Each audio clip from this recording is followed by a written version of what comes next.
So, we continue our discussion on central forces. One very important aspect of central force which we have already discussed briefly is that, so far we have considered the force center to be stationary. So, let us say we have assumed that this is the center of force and at any point in space the force F is proportional to the distance from this force center and it is towards or away from this particular force. Now, typically what happens if we consider the interaction between two gravitational interaction between two bodies or electrostatic interaction between two charged particles, then typically what happens? We have a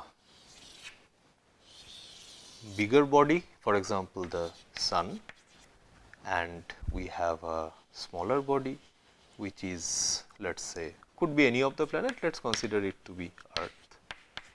And the smaller body is evolving. So, the gravitational force of attraction is taking place, acting along the line joining the center of masses, and it is an attractive interaction in nature.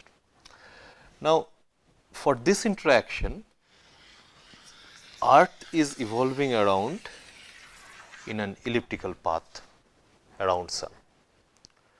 Now, in this entire process, Earth is experiencing the gravitational pull of the Sun, but at the same time there is a gravitational pull of Earth that is being inserted on Sun. And so far we have neglected that, because we have assumed that force center is stationary, that means Sun is not moving under the attraction of Earth, but Earth is moving under the attraction of Sun. Now, we have to systematically check whether this is a valid assumption or not, because typically what happens, although very small, this force of attraction which Sun experience due to the presence of Earth or any other planet, combining all the planet, this interaction is also not very small, and there is a good chance that the Sun position is also shifting just because of these interactions. And also, as we all know, we all might know that Sun is just a simple star in this galaxy. Okay? So, a galaxy is also not very special. There are many other galaxies in this universe, and inside the galaxy there are millions and millions of stars. Sun is just one of them, and it is placed not at the center of the Earth, the center of the galaxy, which was a belief at some point of time, but it is also placed slightly off center. So, due to there are many other heavier masses, and also Sun mass is a very moderate mass compared to other stars. So, there are many other masses around this solar system which are attracting this not only Sun, but Sun and Earth alike towards them. So, the whole solar system, although the Sun to Earth force, for example, this distance is not probably changing with time, not the orbit is not probably changing with time, which is not true again, it is changing slightly, but most importantly the entire solar system is being pulled in different directions. So, the solar system as a whole is moving, the galaxy as a whole is moving. So, there is a huge many types of gravitational interaction taking place. So, if we try to model this and see if the effect of Earth is indeed significant of Sun or not, what we need to do is, we need to just consider this two body system.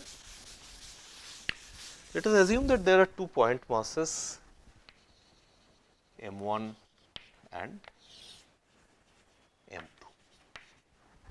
and let us assume that m1 and m2, they are the position vector is measured with respect to some origin O, okay, and position vector of this one is r1, position vector of this one is r2, and let us assume this to be some small r.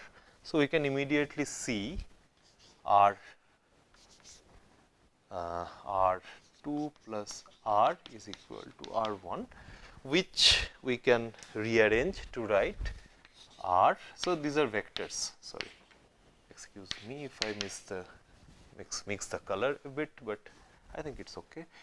So, R is equal to R1 minus R2. So, we have 2 point masses, and let us assume that overall external force which is being experienced by this 2 mass system. At the position of M1, this magnitude of the force is F1 external, and here the force is F2 external, right. So, if we try to write the force equations, and of course, there are internal attractive forces or internal forces, we can just call it. Force on M1 due to M2, we call it M12, which is acting along this direction.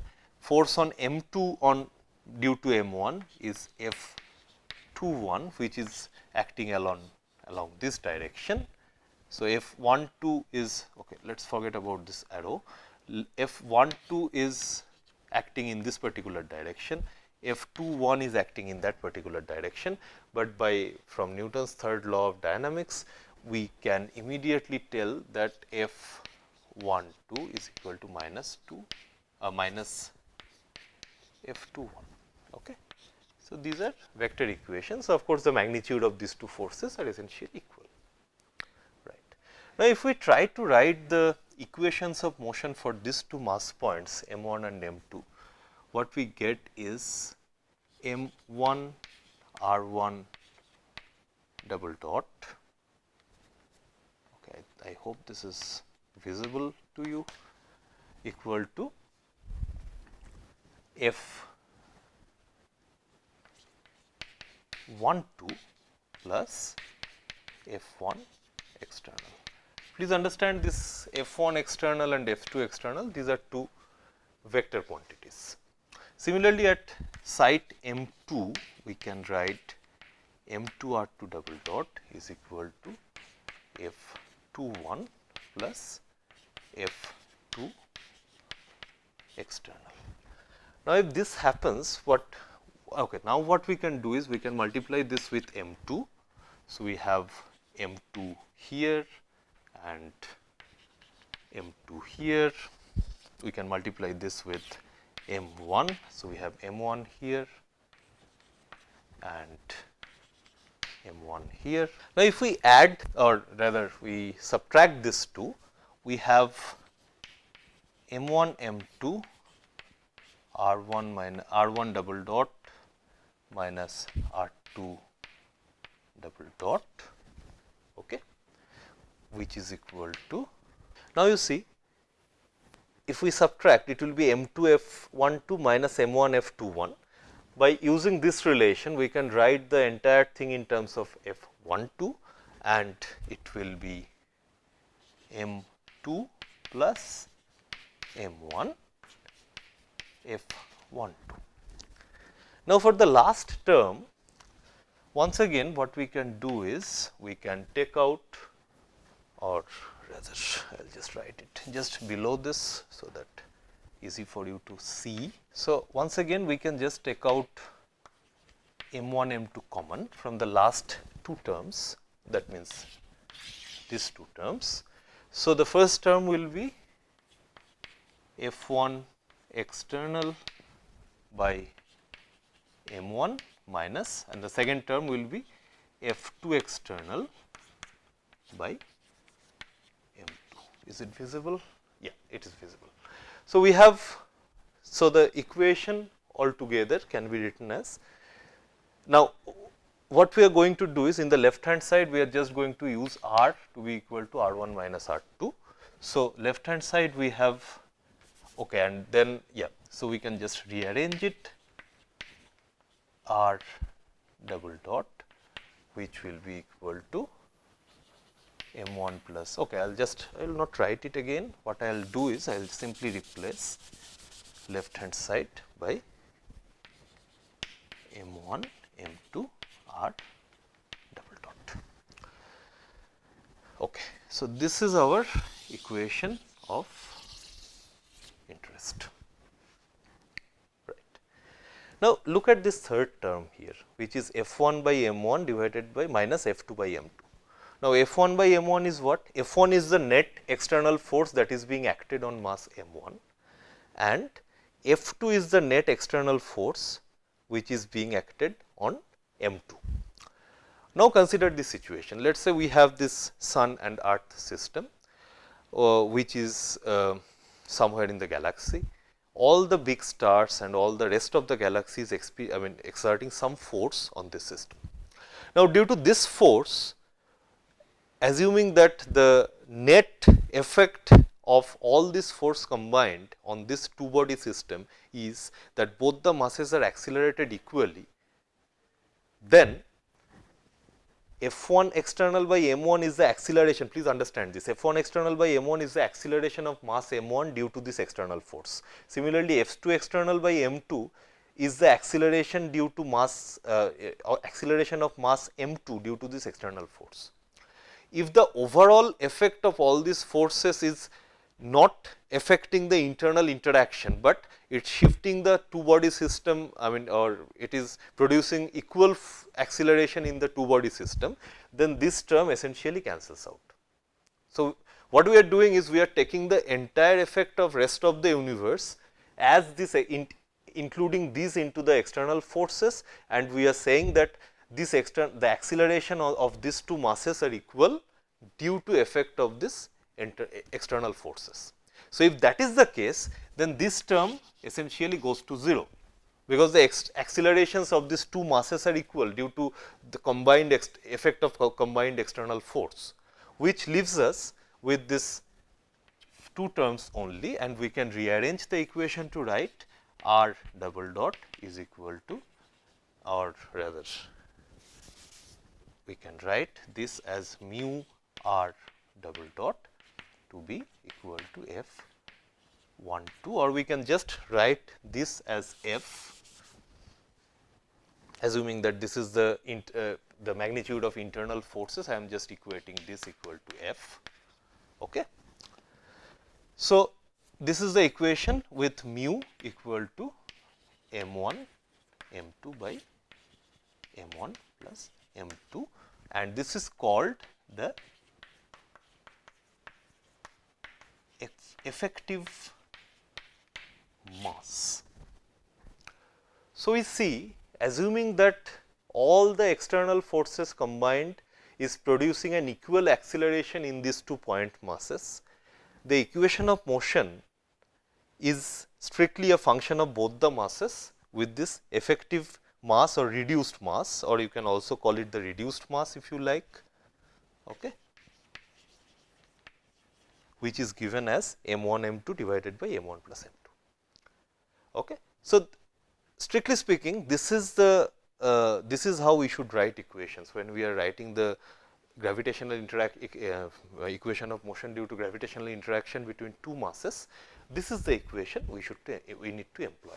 We need to convert everything in terms of reduced mass, and I can tell you that the reduced mass will be essentially the center of mass of this system, okay, will be placed at a radius vector r, which is given by, okay, I will just write it here maybe, yeah.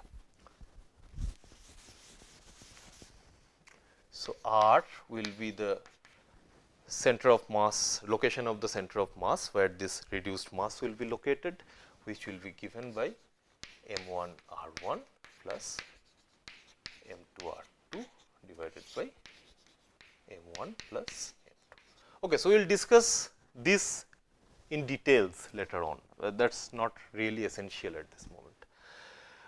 But now, what is important? Now, let us consider the situation. Let us consider Earth and Sun system. We know that solar mass is many times greater than the mass of this planet.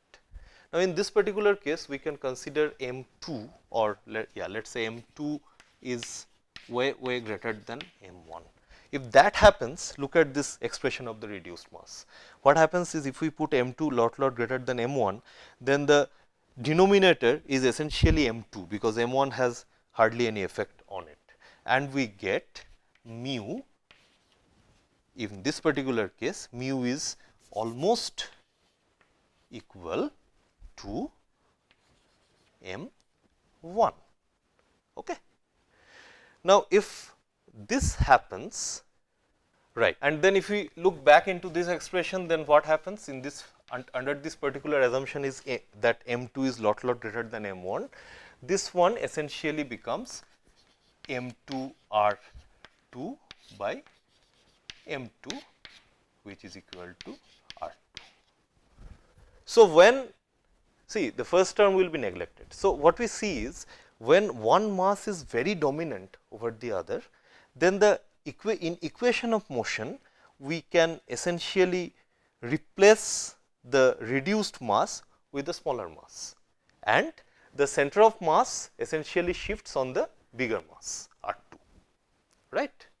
So, that is what we see here, and this is why, especially when we are discussing gravitation, we can consider the bigger mass. Most of the time when we are discussing solar system, the bigger mass is the sun.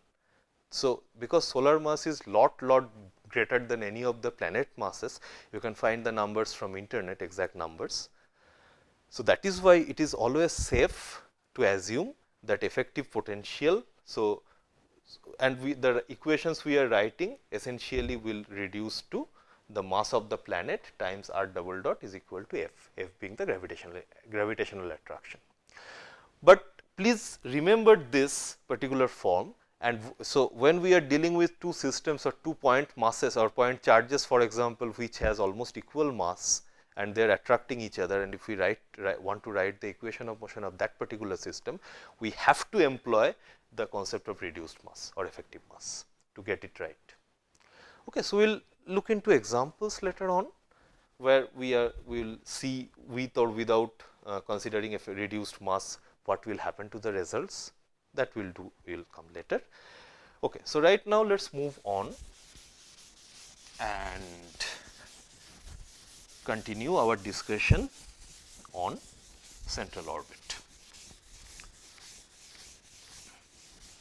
Now, when we were discussing central orbit in the last class, okay, so far we have proved 3 laws of Kepler, and now we have produced, I mean, we are in a play, we have developed the platform from where we can jump forward. So, we can essentially take up little advanced dynamic problem, but before that we need to find dig deep into the fundamentals once again and try to figure out some of the fundamental properties of central orbit, especially under inverse square force field.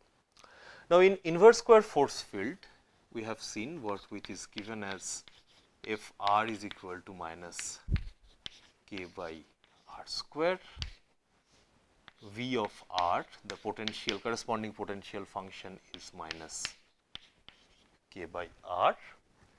So, that f is equal to minus del v del r. This equation is valid, and we can very well write the same in terms of u. So, that f of u equal to minus k u square, v of u equal to minus k u. And we have already seen that the orbit is given by L by r equal to 1 plus epsilon cos theta minus theta 0, or what we can do is we can simply consider theta 0 to be equal to 0, and we can simply write cos theta. That is also okay, assuming that our axis is at theta equal to theta 0, and this can also be written as u equal to 1 by L 1 plus epsilon cos theta. Now, L is equal to what? L is equal to L square by m k, where L is the angular momentum, k is the force constant which is here, and epsilon is equal to, so far what we have derived is a L square by m k. Now, there we have an undetermined term a. Now, it is time that we get rid of this undetermined term and we get an expression of epsilon which is which is in terms of the known variables. Now, there is another thing which is known to us in principle, which is known to us is the total energy E, which is kinetic energy plus potential energy. Okay. Although it is not known a priori, but we know that this is a conserved quantity. So, what we are going to do now, we are going to find an expression of A in terms of E and M and K and L, which are fundamental parameters of a central orbit. Now, what we are going to do is, in order to do that, what we are going to do is, we are going to use the equation du d theta square plus u square is equal to 2m by L square E minus V, right. Now, if this is the equation, we see du d theta will be given by minus epsilon by L sin theta, right. So, if we put it here, then we immediately get the left hand side as epsilon square by L square sin square theta, and then we have u square, which will be given as 1 by L square 1 plus epsilon square cos square theta plus 2 epsilon cos theta. Okay. On the right hand side, please remember V can be replaced by minus k u. So, we can for again we are doing everything for inverse square force field. Okay. So, we can write k times u, which can be written as 2m by L square E plus k times u will be this, we use this expression for u. So, it is k by L 1 plus epsilon cos theta. Now, we open the brackets here. So, we have 2e by L square plus, and L, please remember L is L square, capital L square by m k. So, we substitute it here, it will be L square and it will be k square m. Okay. Right. Now, if we open the bracket, the first term will be 2 m e by L square. In second term, we will have 2 m square k square by L to the power 4 into 1 plus epsilon cos theta, right. Now, here also we have to substitute the L square. L square here will be replaced by L to the power 4 m square k square, m square k square. Here also we substitute it by k square by L to the power 4. Now, look at the second term. So, there will be one term here, this plus the same term 2 m square k square by L to the power 4 epsilon cos theta. Okay.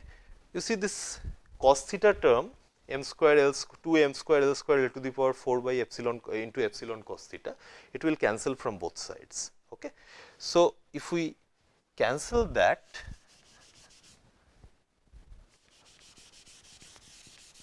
what we are left with is these, and of course, we have this epsilon cos theta and epsilon square cos square theta plus epsilon square sin square theta with the same prefactor m square k square by L to the power 4.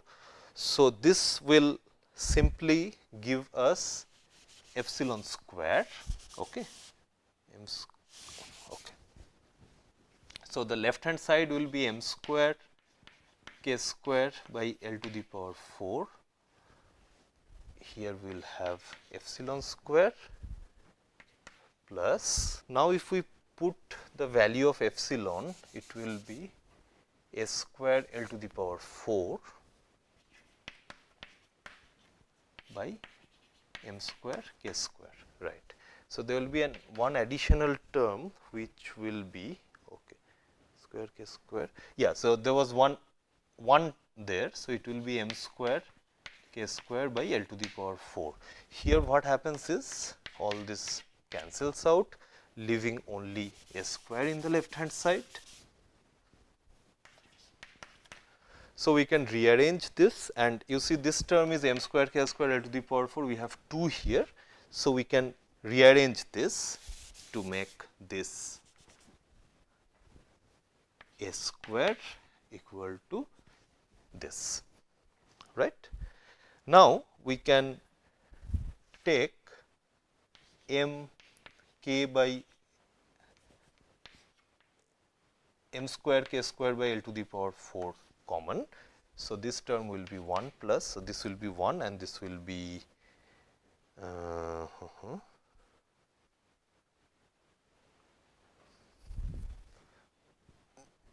okay, this will be L square by m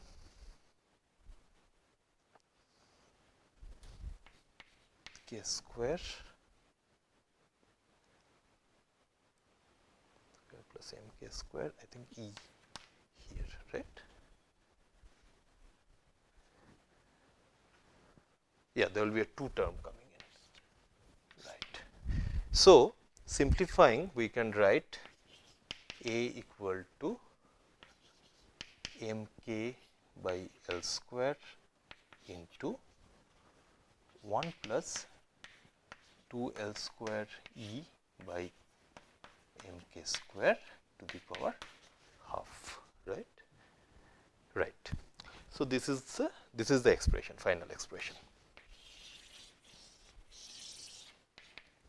Right. So, I think I made a slight mistake somewhere in the calculation. So, this is a bit complicated calculation. So, we will get an expression for A, and finally, if we substitute this expression for A in this for epsilon, then we will get epsilon equal to this. So, I request you kindly go through it once more. It is also figured out in many of the books. So, this will be the final expression for epsilon.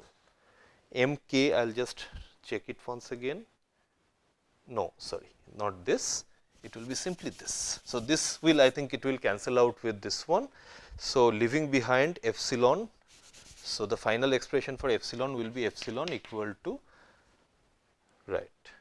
I think it was right actually. The expression for A was right, because if we multiply it with L square by m k, yeah, right. The expression for A was right. So, if we simply multiply with L square by m k, the prefactor will cancel out, and then we have epsilon equal to 1 plus 2 L square E by m k square to the power half. Now, this is a very useful expression for the eccentricity.